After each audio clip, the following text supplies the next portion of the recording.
The Samsung Galaxy S26 Ultra is by far Samsung's best Galaxy S phone yet, and while it doesn't reinvent the iconic Android handset, it moves the design, power, AI, and creative capabilities in a positive direction and without raising the price. People will be talking about the privacy display and super steady video for some time to come. Sure, there might be too many AI options on board, but overall the S26 Ultra is a winner and easily one of the best smartphones of the year. Nowadays, smartphone changes can usually be measured in millimeters and gram fractions. The era of sweeping hardware redesigns is all but done. Most of the updates we see seem to be in material swaps and growing and shrinking camera array plateaus. That's not a bad thing, certainly not judging by the Samsung Galaxy S26 Ultra I hold in my hand. It's eminently familiar but also stunningly powerful and aesthetically sublime, even without last year's titanium. It's not a perfect Android phone, but easily one of the best I have ever used or tested. It's the full package. A relatively slim and light big screen mobile communicator, and a powerful pocket computer that, with its hidden S Pen, can even excite creative types of compulsive note-takers. Samsung gets away with not changing much by still delivering on all the promises of a great flagship phone. It has excellent cameras, easily the best of not just the S26 lineup, but all recent Galaxy phones. It has the fastest chip, even thanks to a bit of customization from Qualcomm, outdoing the Snapdragon 8 Elite Gen 5 you might find on other Android phones. The S26 Ultra hides a pair of truly remarkable features that are not evident at first glance, but will surely be the most talked about updates for some time to come. One is the privacy display, a true bit of display hardware innovation that has no equivalent on any other modern smartphone. Then there is the built-in gimbal. Strike that, it's not really a gimbal, just a wild bit of hardware and software engineering that lets you turn your camera up to 360 degrees while keeping the footage perfectly labeled. It's a handset overstuffed with AI possibilities, adding this time perplexity to Bixby and upping the creative and assistive capabilities of Galaxy AI. Google uses the S26 Ultra to give us a sneak preview of the agentic possibilities soon arriving on Pixels and all other supporting Android phones. The list of AI abilities is long, overwhelming, and perhaps too much. It's not a weakness per se, but I still don't know why one phone has so many. But then you also might wonder why the iPhone 17 Pro Max still has so few. Samsung backs up the power and performance of this smartphone with way better heat and power management and excellent battery life. And to top it all off, it's still $1,299 US. That's not affordable, but it is the same price as last year, which is more than can be said for the Galaxy S26 and S26 Plus. There is not enough here to trade in your still wonderful S25 Ultra, but it would be a big leap from, say, the S23 Ultra or anything earlier, and will undoubtedly end up atop our best Android phones buying guide.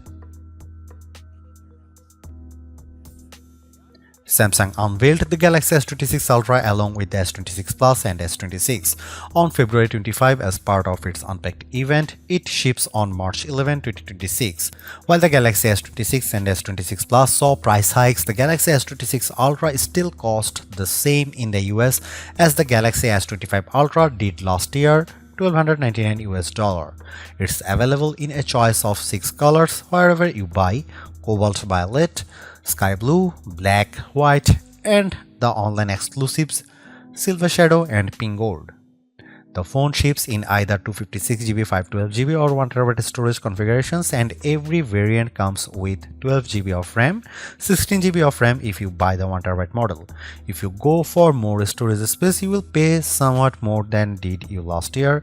In the US, the 1TB model is now $1,799 US, roughly $140 more than the last year. The Galaxy S26 Ultra is still a little more expensive than the base iPhone 17 Pro Max, and both do start with 256GB of storage and offer comparable features. However, the S26 Ultra does include the integrated S Pen and all of that onboard AI. For now, the Galaxy S26 Ultra might be the better value. Leading from the rear, the Samsung Galaxy S25 Edge has had significant influence on the look of the entire Galaxy S26 lineup. Now here is this more evident perhaps than in the new Galaxy S26 Ultra. At a glance, the 6.9-inch S26 Ultra looks a lot like the S25 Ultra, but if that new raised camera array looks familiar, it's because it's clearly based on the S25 Edge's 2-camera platform. The platform makes sense when you realize the S26 Ultra is slightly thinner and lighter than its predecessor. The S26 Ultra has a slightly softer and more pleasing look thanks to the 4 corners adopting a more curved profile. Samsung also swapped out a key material, trading titanium for armor aluminum. Honestly, it's not something most people will notice, and I wonder if it helped Samsung save a little money on production costs. The other benefit might be that aluminum, a softer material, makes it easier to apply a wider variety of richer colors. My cobalt violet review unit is lovely, but I would have liked to see a few wilder hue swings like deep green or yes, orange. As you would expect, the screen is protected by Corning Gorilla Glass Armor 2 and the back by Gorilla Glass Victus 2. These materials should help protect it from scratches and cracks. Beyond those updates and changes, nothing has changed. The power or sleep or Gemini button and long volume button are in essentially the exact same spots. There are a pair of microphone holes along the top edge. On the base are the SIM slot, speaker slot, and USB-C charge port. Next to that trio is the S Pen. You press it to release the pen, which looks quite similar to the last S Pen but is in fact slightly thinner. I didn't find that it made any noticeable difference in usability. The entire phone is still rated IP68, which means it can handle a rain shower and dust. Think about the design this way: if you liked the looks of the S25 Ultra, you'll probably like the S26 Ultra. Sure, the camera bump grew, but it is generally an attractive, big screen Android smartphone with fresh colors to attract those who found the titanium hues wanting. Samsung left its 6.9-inch dynamic AMOLED display mostly unchanged. It still offers up to 3120 by 1440 QHD plus resolution.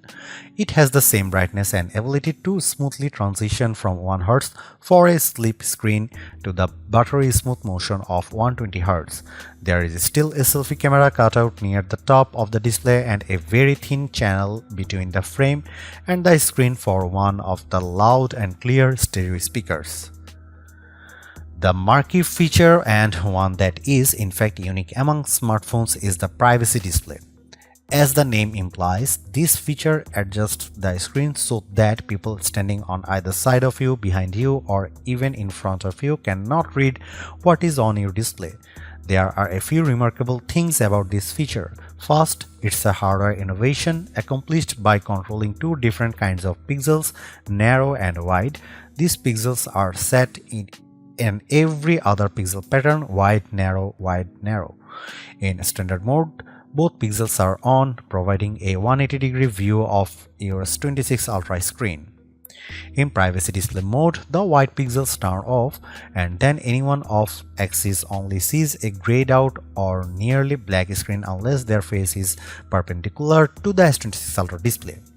Here's the other remarkable thing. Because this is a pixel level, the privacy display can be set only hide a portion of a screen. Think notification pop-ups, password, and PIN entry. You can access display privacy through settings or the quick panel. On there, it lets you turn it on for the whole screen or set conditions: PIN, pattern, password, and notification pop-ups. I turned on privacy display and could immediately see it at work. First, I noticed that my own screen view looked slightly desaturated. Second, the default privacy display mode isn't that effective, and I could still make out the dimmed content even when viewing the screen from an angle. To really see the magic, you have to turn on maximum privacy protection. Once I did that, my screen looked almost black from an off angle, and the same was true when I set it for conditions like only blacking out my notification pop-ups. The third and perhaps best privacy display feature is that you can enable it on a per app basis. Imagine you don't want anyone see what your TikTok or Instagram algorithm looks like. Just turn on privacy display for those apps, and whenever you use them, they will only be visible to you. I set it up for my TikTok and Instagram, and it worked perfectly. This is the kind of feature I expect competitors like Apple, OnePlus, Motorola, and others to copy in short order. Privacy display will change the equation when deciding which S26 is right for you, and could tip the scales in Samsung's favor when considering a platform switch.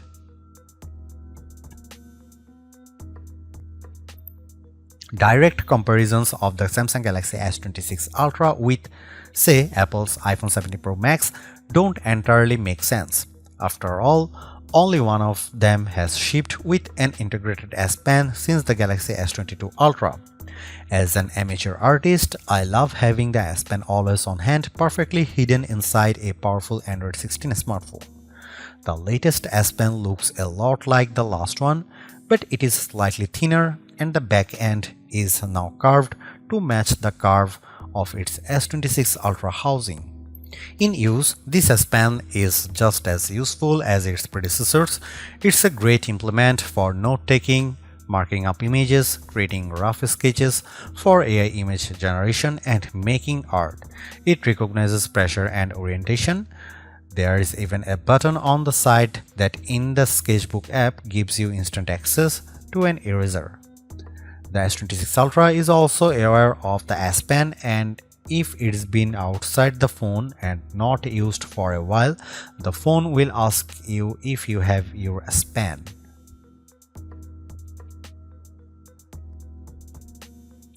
Before we dive into the photographic performance of the Samsung Galaxy S26 Ultra, let's pause a moment to look at the virtually unchanged camera array and selfie camera.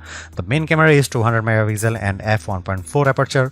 The 5x telephoto is 50 megapixel, also provides the 10x zoom through a sensor crop. Its aperture is f2.9.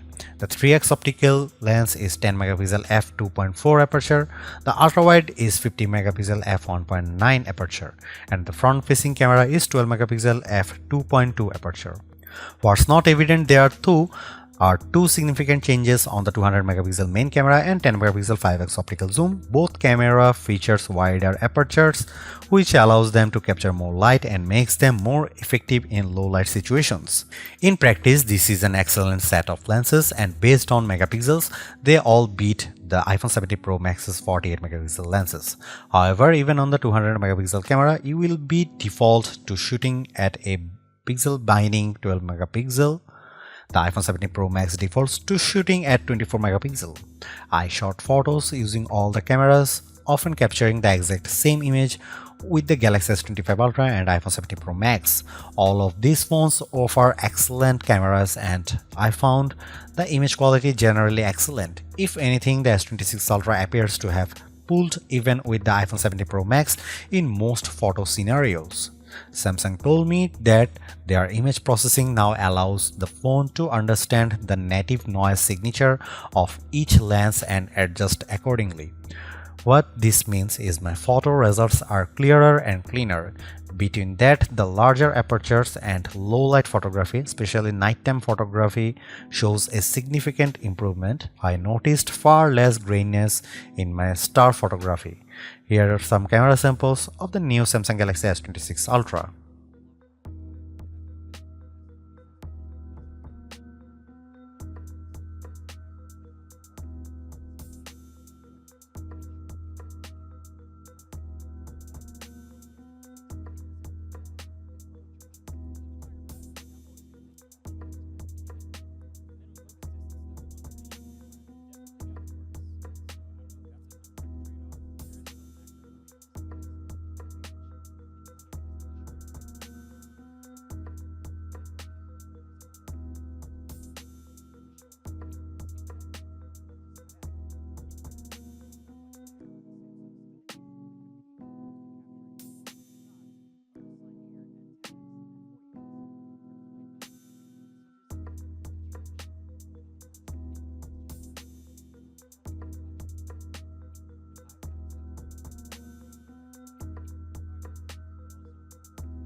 Few phones illustrate our oversaturated era of generative AI more than the Samsung Galaxy S26 Ultra.